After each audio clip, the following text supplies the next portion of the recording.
What's up, everyone? Happy New Year. It is 2021. Thank God. I know we've been through some crazy times right now.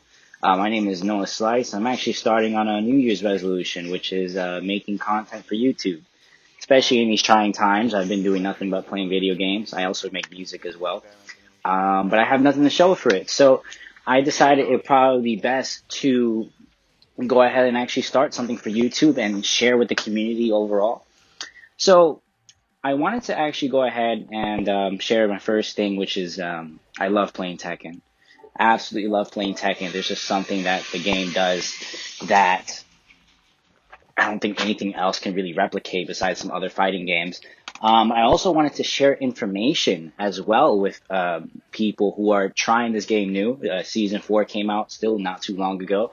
So there's still a lot to go over in Season 4, and I'm just be more than happy to share with people and help them grow to become a better player. And this is coming from a perspective that I'm honestly an average player. I'm not the greatest player, obviously, but I'm also not a bad player either, in my opinion. I have the confidence to say that I am a pretty good player. And I wanted to talk about what happens when you deal with an aggressive opponent. As an Armor King player, I feel like Armor King relies on fully fundamentals. No gimmicks, no tricks, maybe the grabs, but even then the grabs can be broken. And I'm going to go ahead and do kind of like a live reaction review of how I dealt with an aggressive law player. So right off the bat, he already got me 2 times badly. 3-0, nothing to show for it. Guy was just destroying me with the aggressiveness that the law player shows. But one thing is the way you deal with aggressive players, in my opinion, how I sorted this out here, is being just patient. Let them kill themselves. As Era said, a lot of players tend to let them kill themselves here. So a good example of that actually right here is right off the bat. When we start up right here, he's already going for the 1-2 string with the knee. And it's important that you actually pace yourself. So as you see here with the stunner, all right, I back up, let him do its thing, and I get him with the stunner. So spacing is important against an aggressive player. Now here, I ate that grab, unfortunately.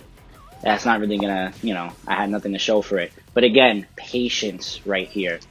So when he goes and he misses the wall combo, he fails to get me up the wall here, I get up and I don't necessarily start pressing buttons. Patience is key. So when I get up, I let him hit that move right there.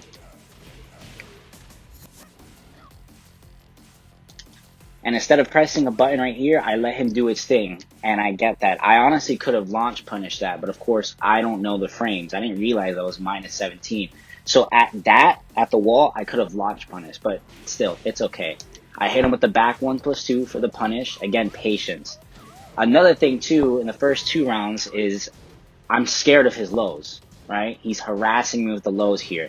But look at all the blocks that I'm doing there, right? I'm just letting him do his thing. I'm not really caring for trying to be on the aggressive side. But of course, I still get chipped from that sidestep move. Again, right there, as you saw, I just backed up. I played patiently. I let him do his thing, and I got the launch punish for it. It's important that in the start of a match, especially when you're dealing with an aggressive player, look at the things that they like to do. Right? How do they like to start a match? How do they like to put the aggressive on you?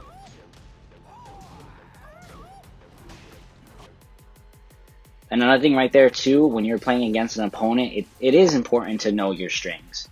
So me knowing that second hit was a high, that allowed me to go ahead and get the launch punish on him.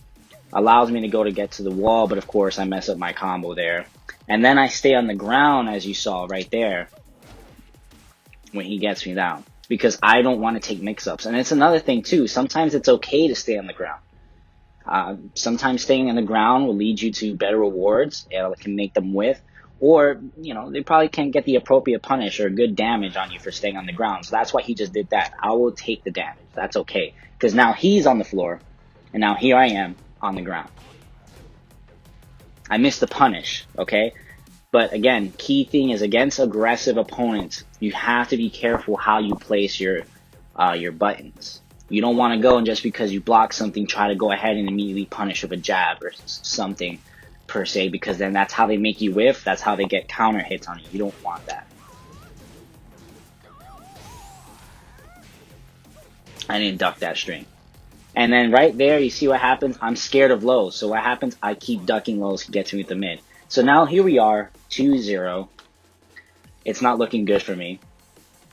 But here's when I start to tell myself to be even more patient, right? What is he doing? He's harassing me with lows. He's overly aggressive. So now I'm really going to play on the fundamental side. I'm not going to do anything fancy here. So then right there, that weird hop, what that was, right? I'm pretty sure that's launch punishable. No, it's not. So here I am thinking it is launch punishable. So, and it's good to analyze yourself because you learn new things. So I'm at +1, which is nothing, really. I can't get much off of that. But here I am thinking it is launch punishable, so I'm about to go for the hop kick. But what happens? I remind myself, hey, be patient, and I stop myself. So I just stop. Right? I play it simple. Down forward 1. And now I get the punish. And now I'm able to kind of put my pressure on there. So I go for my instant shining wizard. And then what you do to stop aggressive players, right? When you get the opportunity to do so, you want to shut them down, right? So key pokes that build momentum. So right here is my forward neutral 2. That leaves me at a healthy +7. And then what I do with that +7, if you have the execution to do so. Oh no, not actually. Actually, I'm confusing with something else. So my forward neutral 2 leaves me at a healthy +7. And that allows me to, it's still my turn. I'm at +7. So with him being overly aggressive, that's when I put my pressure on and I go with my down forward 3. Counter hit. That's because he's pressing buttons. So then that's me still allowing him to kill himself. So now he's at the wall. And then I'm now getting him to press buttons because I was at +4 with my forward 3. So at this point, I'm not scared of his lows anymore. He's going to throw them lows and I'm just going to eat them. I'm just going to eat them. I'm not going to duck. So then here I am. I'm shutting him down, right? And of course, he gets desperate. He throws that string. And I get the punish. And I'm realizing he loves doing that counter. So now I'm even more careful now to not throw out useless strings. So then right here, I still could have gotten a launch punish, but I actually used this punish instead. His 1+2, 2. Which leaves me at +17. And also, don't be afraid of all these numbers I'm going in with the Season 3 update. They actually help you understand this. If you guys want me to make a video going in depth of what frames really mean, I'll be more than happy to do that. But frames are just numbers, and they just tell you which one is available to take a turn. If you're blue, if your numbers are blue, it's your turn. If his numbers are red, it's still your turn. So vice versa as well. It's only until you actually apply which moves match the frame advantage to use that. So in this case, I use my 1+2, 2, which is exactly 17 frames. So that is almost a perfect punish, but the more optimal punish, in my opinion, will be a hop kick, right? So I get him here. He's on the ground, and now I have Oki. So what I decided to do, I stomp, and I do a low sweep because he's probably guessing for a mid, and then I go for a mid, right? Now I get the round. Now, because of the fact that he's realizing that I'm so patient, right? I'm not allowing him to pressure me with all these crazy strings. He's throwing out grabs, and you notice he's throwing out random down forward 2s. That's how I know in my head that, okay, now he's just throwing things out there just because. So, he misses the first down forward 2. So instead of me trying to whiff punish that, I get the first punish, so thankfully, but again, he wasn't patient, so he got, he pressed the button.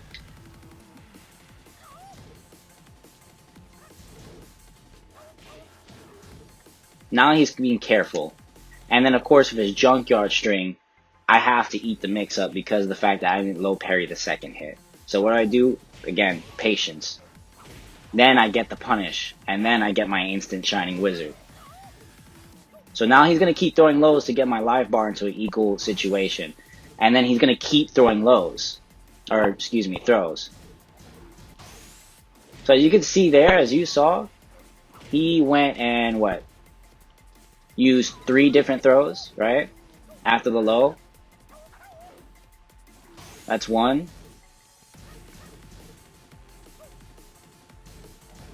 That's 2, and then he did another one before that. And then now he's pressing buttons, and that allows me, because after my sweep, I know I'm plus. It's still my turn. So, of course, you know, that was a very live reaction to how I dealt with an aggressive opponent. There's no real way, scientifically, if you want to call it that, to deal with an aggressive opponent. There's no one solution fixes all. It's all a matter of knowing your character. It's not knowing your opponent, but it's knowing your character and knowing how to use the tools that he has. So in this case, like I said, Armor King is a strong fundamental character. He's good at space control, in my opinion. And that's what I used mostly for the strength. So I turned that whole match around. I was 0-2, and I ended up winning. There's a lot more to go. I'm actually going to go ahead and also teach. I would love to teach you guys some setups of Kunimitsu.